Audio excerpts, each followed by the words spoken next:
आज बात करते हैं एक ऐसे विटामिन के बारे में जो छोटी सी डोज में भी आपके जिस्म के हर हिस्से पर असर डाल सकता है। जी हाँ, हम बात कर रहे हैं विटामिन डी की।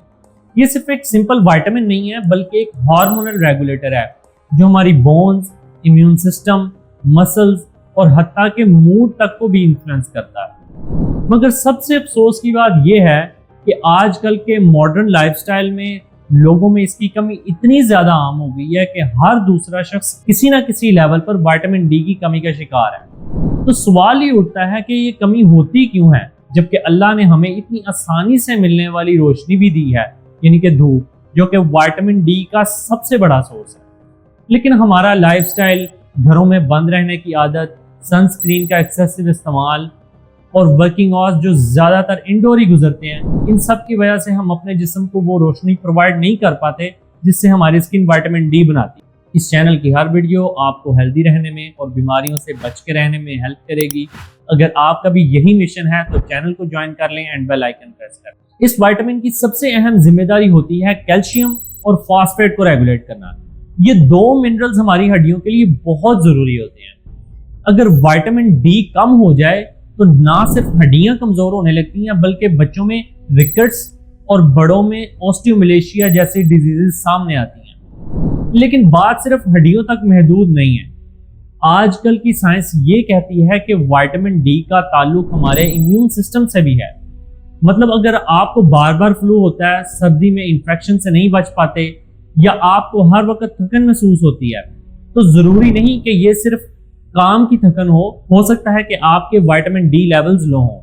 अगर हम स्पेशली साउथ एशियन कंट्रीज की बात करें जहां पर क्लाइमेट तो सनी ही रहता है लेकिन लोग फिर भी विटामिन डी डेफिशिएंट होते हैं, तो इसकी वजह वहां के लोगों का लाइफस्टाइल है। हम घरों में रहना पसंद करते हैं, धूप से बचते हैं और खास तौर पर औरतें जो पर्दा करती हैं या सनस्क्रीन का ज्यादा इस्तेमाल करती हैं, उनमें विटामिन डी की डेफिशिएंसी काफी ज्यादा देखी गई है।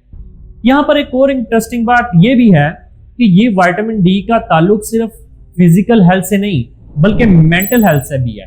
डिप्रेशन और एंजाइटी जैसे मेंटल हेल्थ इश्यूज में भी देखा गया है कि जिन लोगों में विटामिन डी कम होता है उनमें मूड डिसऑर्डर्स का रिस्क भी बढ़ जाता है। हालांकि ये एक कॉम्प्लिकेटेड रिलेशनशिप है लेकिन रिसेंट स्टडीज ने इस पॉइंट को स्ट्रेंथन किया है। अब बात करते हैं कि आपको किन साइंस से अंदाजा हो सकता है कि आपके विटामिन डी लेवल्स लो हैं।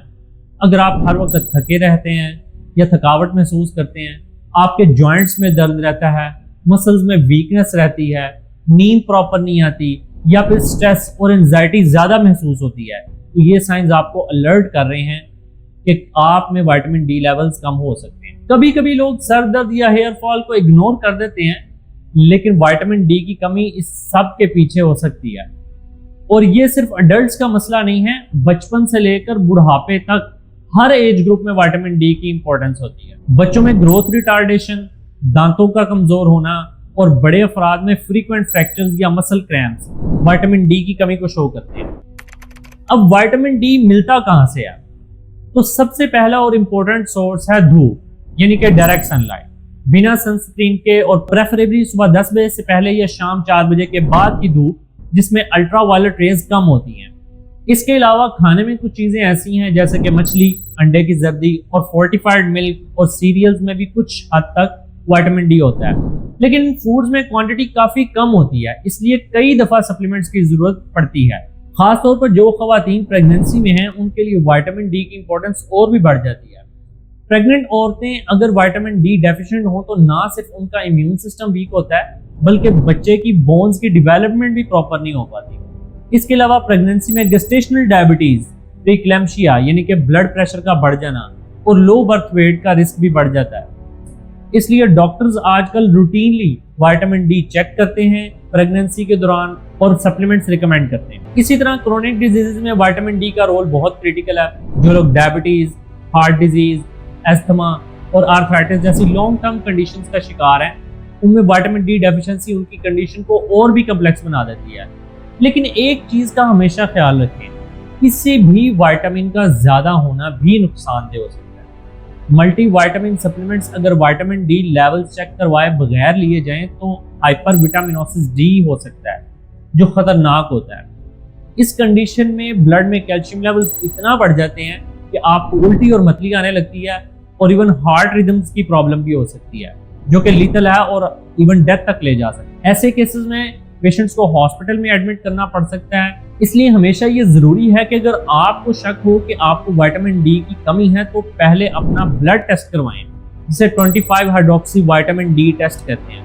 इस टेस्ट से आपको क्लियर आइडिया मिलता है कि आपको सप्लीमेंट चाहिए या नहीं, और अगर चाहिए तो कितनी डोजेज में। नॉर्मली 20 to 50 नैनोग्राम पर मिलीलीटर का लेवल नॉर्मल कंसीडर किया जाता है, लेकिन अगर ये 20 से नीचे हो तो आपको सप्लीमेंट की जरूरत होगी। अगर आप सप्लीमेंट्स लेना चाहें तो मार्केट में कई टाइप्स के विटामिन डी मिलते हैं, D2 और D3। इनमें से D3 ज्यादा इफेक्टिव टाइप है क्योंकि ये नेचुरली हमारे जिस्म में बनने वाली फॉर्म जैसा होता है। डोजेज हर बंदे के लिए डिफरेंट होती है। किसी को 1000 इंटरनेशनल यूनिट्स डेली चाहिए होते हैं तो किसी को 5000 इंटरनेशनल यूनिट्स वीकली। ये सब डिपेंड करता है आपके ब्लड टेस्ट, एज, वेट और एग्जिस्टिंग मेडिकल कंडीशंस पर। आखिर में लाइफस्टाइल मॉडिफिकेशंस भी बहुत इंपॉर्टेंट है। रोजाना 15 से 20 मिनट की धूप लेना, डाइट में फिश और अंडे इंक्लूड करना, प्रोसेस्ड और जंक फूड से परहेज करना और फिजिकल एक्टिविटी को रूटीन बनाना, ये छोटी छोटी चीजें आपके विटामिन डी लेवल्स को नेचुरली ही मेंटेन करने में बहुत हेल्पफुल होती हैं। ये वीडियो आपको एक चीज जरूर समझा गई होगी कि विटामिन डी कोई आम सा न्यूट्रिएंट नहीं है। ये आपके ब्रेन से लेकर बोन्स तक हर सिस्टम में इन्वॉल्व है और इसकी कमी या ज्यादती बच्चों से लेकर बड़ों तक और बूढ़ों तक हर किसी को इफेक्ट कर सकती है। इसलिए अगर आप हेल्दी रहना चाहते हैं तो अपने विटामिन डी लेवल्स को बिल्कुल भी इग्नोर ना करें। एक सिंपल ब्लड टेस्ट और छोटी सी डोज आपकी लाइफ को ड्रामेटिकली इंप्रूव कर सकती है। अगर आपको ये वीडियो इन्फॉर्मेटिव लगी हो तो जरूर कमेंट करें, शेयर करें, और अगर आप चाहते हैं कि मैं किसी और स्पेसिफिक हेल्थ टॉपिक पर भी वीडियो बनाऊं तो नीचे कमेंट्स में लिखना मत भूलिएगा। और हंसते रहें, मुस्कुराते रहें।